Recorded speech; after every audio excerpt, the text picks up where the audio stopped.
மாமா, எனக்கு சிக்கன் குழம்பு சாப்பிடணும் போல இருக்கு.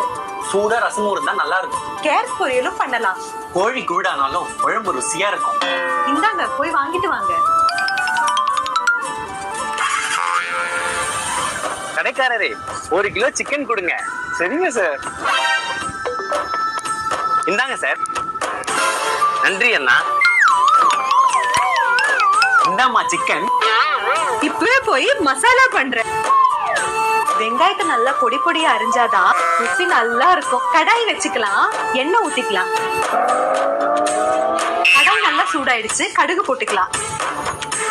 இப்போ கட் பண்ணி வச்ச வெங்காயத்தை போட்டுக்கலாம். பொன்னிறம் ஆகுற வரைக்கும் வதக்கி எடுத்துக்கணும். வாசனை மிக அருமையா இருக்கு. இந்தாங்க, சிக்கன் குழம்பு ரெடி. ரொம்ப ருசியா இருக்கு.